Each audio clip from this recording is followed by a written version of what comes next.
You know I love you. It's too late, Katy. I'm going to find my happiness. You will never have it without me. I need you, Hunter. Haley needs me more. Hunter left the room and met up with the others downstairs, still discussing what to do about the lion shifter. Standing at the rear of the room in the doorway, he slowly walked up to Wilder and sat beside him. I'm going after Haley. Don't try to discourage me or stop me. I would never do that, my son. You have no mate and no pack to worry about. I wish you well, but I can't send anyone with you. You're on your own. This would not have been the first time that he was on his own. He thought about how he had waited for his father to come for him, when he was languishing in Alaska, waiting to die. He's not on his own. I'm going with him, Tracker said to Hunter's surprise. Hunter turned, smiling at Tracker, who was standing to his right. He extended his hand, and when Tracker took it, he brought his close to him. Lysel, are you going to let Tracker go with Hunter? He's not quite a yearling, Wilder said, not because he didn't want Tracker with Hunter, but because he wanted Lysel's blessing to allow his firstborn to accompany his firstborn on such a dangerous undertaking. It doesn't matter. My sons are as fierce and strong as I was at that age. Look at Tracker, arms like steel and as tall as Drayton but much smarter, Lysel said to Drayton, with Drayton holding up his middle finger to Lysel. Very few things bothered Drayton now that he had a son too. And unpredictable. And erratic. And impulsive, Wilder said. Is there anything else you want to add? He said, looking at Lysel and then Tracker. And horny, Lysel said, looking around for a laugh which he had been successful in getting. I'm not going to stop Tracker because I don't have the authority over your sons, and mine are too old to control, Wilder said, surrendering to Hunter. All I can do at the moment is give you some advice, Hunter, and that goes for you too, Tracker. Wilder's eyes scanned the room.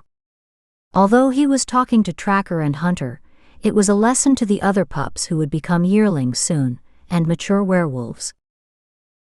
Never underestimate that lion. He's like a human, more so than any of you. He never knew he was a shifter. He was raised by humans, but his lion instincts are there and they are lethal. He will roam at night to track his prey, and at night he is beyond deadly. During the day he is a man, wearing a suit, owns property, owns companies and employs humans who are unaware that he is a shifter. Nevertheless, his employees are dedicated to him, much like the ones in our town. Thank you, Father. That is the greatest help I could ask for. I understand why you can't send anyone with me. I understood why you sent us after Katy. It was to keep Devon's pups safe, to grow the pack and to protect our family. Yes, because we have enemies everywhere, even in our own town. They want to destroy us and see us weak. Your mother is what made us strong again, Wilder said, looking around the room to his sons and to Lysel's sons. Drayton shook his head up and down in agreement, without saying a word. Although Hunter tried to understand everything, it still bothered him. Always putting the pack above his sons, he thought of Wilder. Hunter didn't have a pack, he didn't have a mate now, but he felt he would never put the good of his pack over his pups if he ever would have any, and the way it was turning out he might never have any. Get ready, Tracker. Get some sleep. We leave just before dawn. Don't forget to see your mother, but don't tell her anything. She will worry. And don't forget what I said about the night. He owns the night, Wilder said. Chapter 15. Brian opened the door to his home, and Haley walked cautiously into the room, after dropping off Katy at the hotel. Haley had never seen the front of the house. It was a beautiful waterfront mansion, sitting back from the lake with a large backyard surrounded by trees, a virtual forest and secluded. The small cabin she and Katy had stayed in overnight belonged to the lion shifter. It was to give them the false impression that they had escaped. From the vast, isolated area, she had just run in a circle, like a small animal on a wheel. "You can sunbathe if you'd like." She turned to gaze at the lion shifter with narrow eyes, not understanding how he could think their relationship could be ordinary, like a woman and man on holiday. "No one will see you if you want to go naked. At night we can skinny dip." He shot her a smile. She couldn't help thinking about his beautiful smile, with a full mouth of white perfect teeth. "I know you humans don't like to do that sort of thing in front of strangers, but I will be your mate soon. Make yourself free around me, and you will find it easier to accept me." He wasn't hard to accept. He wasn't hard to understand or fall in love with. He had all the trappings to make any woman love him. Handsome, rich, mature, and easy to talk to. His voice calm and soothing, his stature tall, and his body muscular and hard. It wasn't that Haley didn't want to accept him. She didn't love him.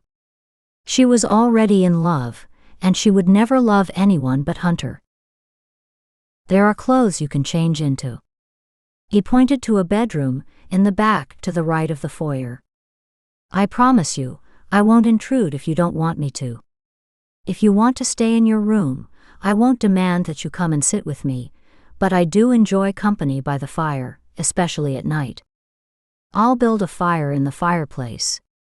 You can shower and change and sleep in the master bedroom. I won't ask to sleep with you unless you want me to." The lion shifter showed Haley the room where she would stay for a short time. He couldn't stay long. There was a matter of business he had to take care of. A week was all it would take to convince Haley that no one would come for her, and he needed her. The lion shifter went about his business of throwing logs in the stone fireplace, which was made with boulders branching up to the high ceiling, meeting the redwood beams. He had ordered his son to cut wood. He expected the stay with the girls to last longer than it did. His plans had been interrupted when they ran away. A call from his son, and he had left everything to head out to his isolated mansion to secure Haley. On his knees, he ignited the fire. It glowed like a large campfire, reminding him of the time his adopted parents had taken him camping. It was then he discovered that he enjoyed the night. He had stolen away from his parents in the middle of the night to go for a walk. On that walk, he came into contact with all kinds of animals, who, despite him being young and a child, they were fearful of him, and he didn't understand why at the time. Thereafter, he would spend all his time wandering at night. When his parents thought he was lost, and a search party was sent out, he came back to the campsite as if nothing had happened. He had found the land that his home sat on with that trek into the woods as a child, and he knew that was where he would build a home and live someday. The land encompassed a large part of the area near Lake Tahoe, almost impossible to reach by car or truck. Before he met Haley, he didn't think he would have to do away with the road, but now he wanted to make it impossible for anyone to reach him. Hearing Haley's faint footsteps, Brian turned quickly. She had taken a shower, and her hair lay wet and limp down her back. She wore the same sheer pink silk dress with a white lining she had found in the closet in the small cabin, and flip-flops. She shrugged. "I couldn't find anything else." "Don't worry, I'll buy you whatever you need." In the sunlight, he could see the freckles on her rosy cheeks. His golden eyes softened. "You look different," he observed. "So much younger than I thought." "Why do you want me?" Haley's voice was soft. "It's not so much as I want you, but I need you." He stood and met her halfway. "Come, sit down." He took her to a chair by the fire, and she sat. Haley, interested in this person or thing before her, wanted to know more about him. Did he have emotions like the werewolves? When he sat across from her, he said, "I need a human female for my pride." "But you have many wives." You know that I will not fit in with them. They will try to harm me if you take me back there. Haley tried to reason with the lion shifter. No one will harm you. They don't dare. He crossed his leg and leaned back in his chair as if it was a throne. Then they might harm my cubs if I were to get pregnant. Brian's eyes glowed at the thought of Haley becoming pregnant for him.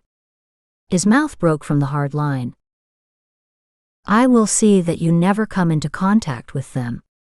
We will go far away. I can't leave this area. This is all I know. I want to go to college. I haven't gone to college yet. Will you deny me the pleasure of being a young woman? How can you expect me to care for you if you can't give me what I want most and let me be free? That's why I brought you here, so you can see that I'm like you. I'm more human than a shifter, and I'm richer and stronger than that young shifter you think you're in love with, Brian said, proud of his great looks and his strong body. Give me time, and I'll show you how happy you can be with me, and I will see that you get whatever your heart desires. You can even go to college. Haley's heart desired Hunter and only Hunter, and no man or werewolf would allow her to do anything. I will do what I want, she thought. Brian knew what he was telling Haley wasn't all true. He didn't know how he could explain to the females of his pride and his many sons that he had taken in a new mate. They all would feel threatened and probably out of jealousy kill her when he wasn't around, and he couldn't guard her all the time. His business dictated that he travel. He had placed himself in a catch-22, and he didn't know a way around it. Are you hungry? He said, thinking of something that might make Haley happy. Yes. I'd like a hamburger. He glanced at her. He didn't expect her to ask for something he couldn't give her. I don't have hamburgers, and I doubt that you can find one around here. She stood. Well, you'll never know unless we look. The shifter stood smiling. You're probably right. Let's go. Haley walked to Brian and held out her hand. He took it, and they walked outside and climbed into his SUV. Brian drove and drove. Hours had passed and the sun was setting. Fall was coming and the leaves were turning colors. Look. There's a small restaurant, Haley said as she clapped her hands. I think I'll have a hamburger and a malt. Brian drove up to the gravel parking lot and parked alongside 3 trucks. He jumped out and rushed around to open the door for Haley. Haley walked in front of him, and he rushed to open the door. He wanted to show her that he could treat her like a man would treat his wife or girlfriend. She glanced up at him with a closed smile, and his heart skipped a beat. Never had he felt this attraction before. Never had he been so enamored with any human or shifter. It was the attraction he had hoped for his whole life. It was as if something had been missing inside of him. With Haley, he felt like a man. With the others, he had felt like an animal. He'd been loved and fucked like an animal. Now was his chance to be what he thought he was and wanted to be, a man. Haley caused him to want to do things for her. Bring her flowers, bring her gifts, take her for a ride, and buy her a hamburger even if he couldn't eat it.